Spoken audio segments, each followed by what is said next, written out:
Hey folks, today's question: is this an uncommon knife for common people? Hey folks again. As you may have seen in my last videos, I'm a big fan of the work of William Collins. William Collins is one of my favorite knife makers out of the US. He is situated in Texas, and he's doing great blades. So give them a chance if you can. Today's topic is the Master Bushman from William Collins. Yeah, an uncommon design, but I can promise you everything is done with a thought or at least one thought in mind, and trust me, I'm going through all these things. What I'm not going to do is I'm not going through these specs. I will link you his website in the description box, so you can have a look on these specs for yourself.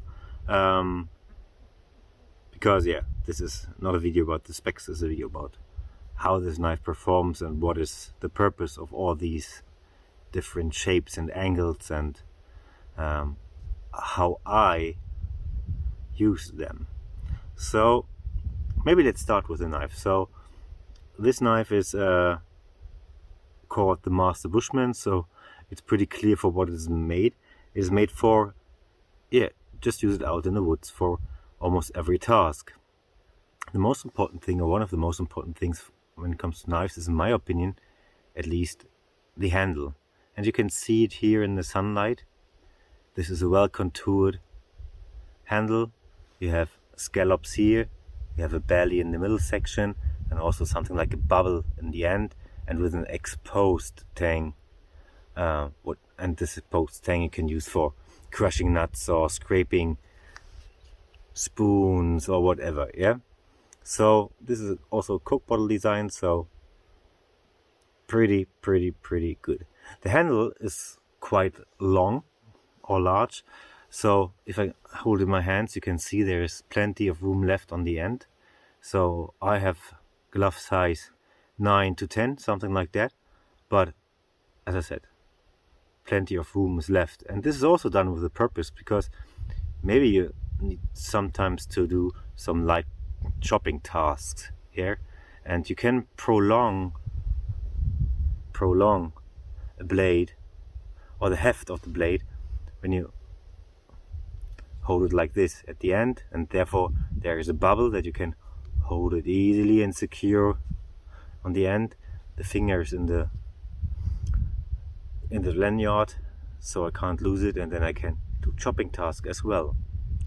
As I said, everything is done with a purpose, also the leather strap here. But you know, all theory is grey, as we say. Let's try it out and try to do some things with it. This is just a dry piece of wood. I think it's birch. Just to demonstrate. Now come a bit nearer. Just to demonstrate how easy and how fine you can do shavings with a knife, or with at least the almost straight part here.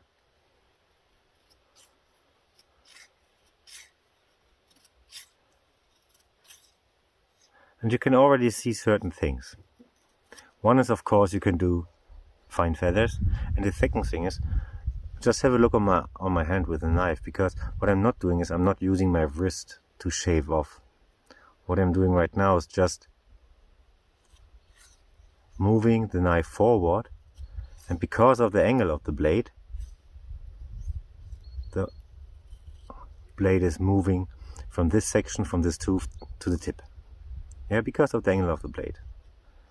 And that means for you can almost effortless do feather sticks.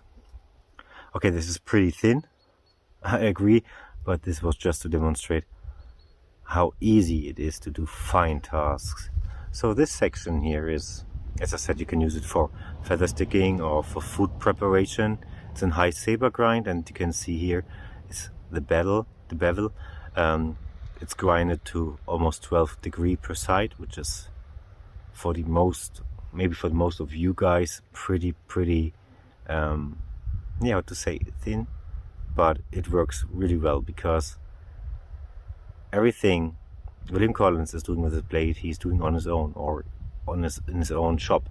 So heat treatment and also cooling down the blades, cryo treating them, is done by himself. So he knows what he does when he's doing things, and I can promise you he's doing really well. So we had spoken about this part, upper section, as I said, for food prepping. It is brilliant. You can really do fine tasks. One thing we should also take in consideration is tip. You can see this is a quite thick blade, yeah? And as I said, the specs are below in the description box.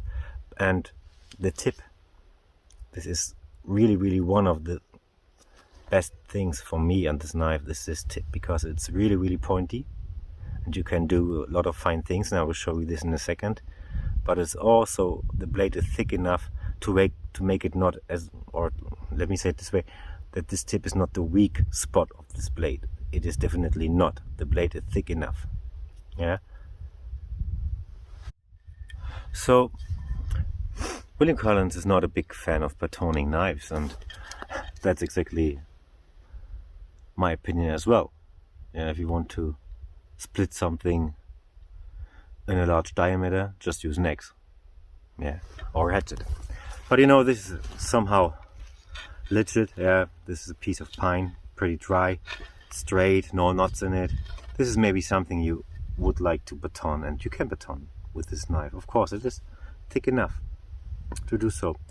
And my suggestion is, if you want to baton something like that, you have this tooth, and this tooth is also really a valuable tool. I'm going to show you this a bit later. You can put this tooth here, and it's holding the wood quite well, and then you can start to baton.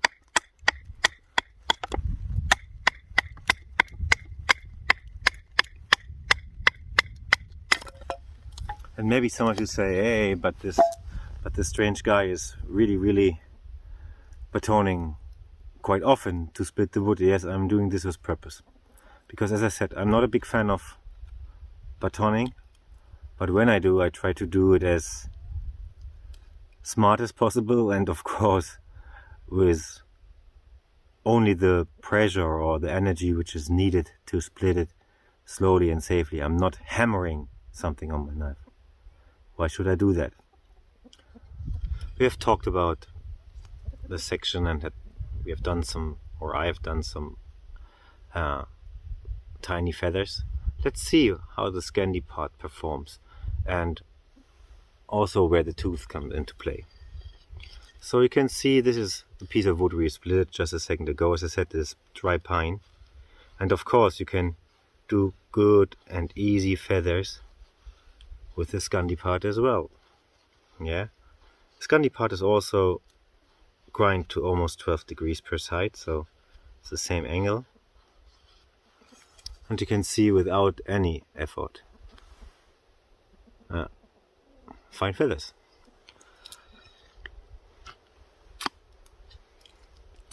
The tooth is not only for grabbing wood when you want to light baton.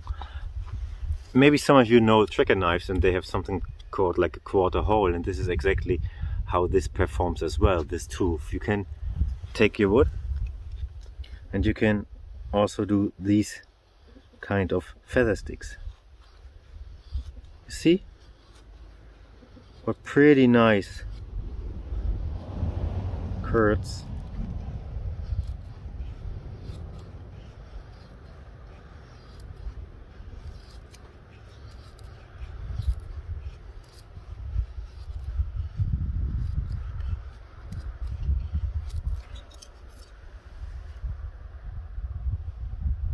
Effortless. The Scandi is also by purpose a recurved Scandi, because what you do when you use your Scandi and for feather sticking is you start with the point and you can go down to the tooth. Here, start on this section and then you go down. imagine this tool, or try to see this tool as something like a one serration, or it is at least a one serration, and that's exactly how it performs. Yeah, it helps you to cut and to split, and you can also use it for opening boxes or something like that. Yeah, just put it on the surface and pull it. It is cutting. You can also make good incisions on it or with it. You see, easy, especially for the people who love to make spoons or something like that, or spatulas. You can easily utilize this tool to remove a lot of material. Yeah. No need to say that the spine is 90 degrees. It is sharp, it can lighten a fire, and I'm going to show you this in a second. But I talked a bit about the tip, and that for me the tip is really a valuable thing. So let's try to make a notch, and I can show you what I mean. This is really dry birch, yeah, and I'm going to make a beak's notch, or V-notch, or whatever you would like to call it. Bird's beak notch. As I said, yeah, this is dry birch.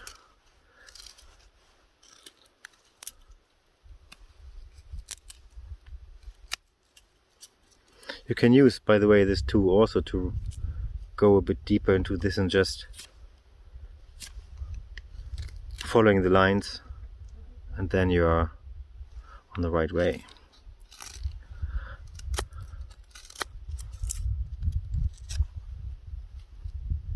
Here we go. So a little bit more work, and you can see it doesn't matter where you use a knife. So in the upper part or the lower part, that means if you use it with a Scandi or with a saber grind, high saber grind section, it removes, because of the grinding angle from William Collins, it really removes wood with ease. Yeah, and here comes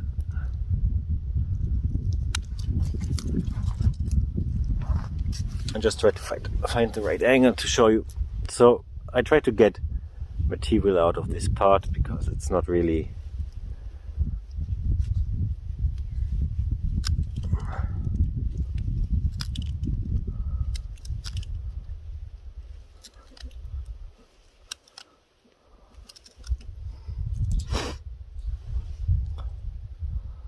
see it? Almost no effort, because you can really go with the tip deep in and take material off. Yeah. Pretty easy.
Is there something like a verdict? Yes, it is. I mean, this knife is quite new to me. It's in my possession for almost 1 week now. I have a lot of other William Collins knives, but nothing really similar to this. I mean, maybe this is a bit similar. This is share some design ideas as well. But is their verdict? Yes, it is a pretty good light knife. I'm still learning how to use it, to be honest.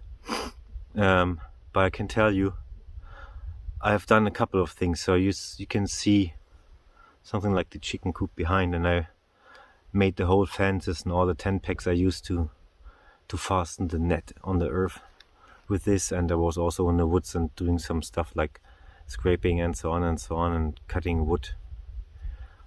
And it performed really good. Maybe for some of you there's a small downside, or there are at least two small downsides, or maybe large ones. First of all is the price.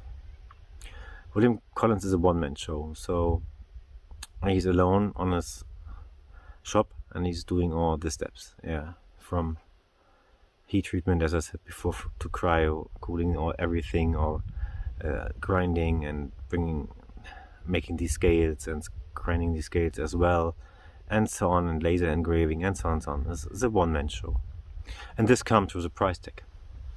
There is something like a idea like buy once, cry once, and this is exactly how you need to see it when you spend that much money on a knife. But see it for yourself, or have a look for yourself on the website and decide if it would be worth your money, or that much money. And the second downside, maybe for some of you, is the weight. I'm not going to say you the weight in grams or ounces now. As I said before, it's in the description box, the link to the knife. But it's a heavier one. And if you want to have a lighter and therefore really agile knife, maybe it's not the right decision for you. But for me, to be honest, and hands down, this is one of the best knives I've ever used. So from my side, it's a clear recommendation. If you can afford it, this is my recommendation. Then buy it.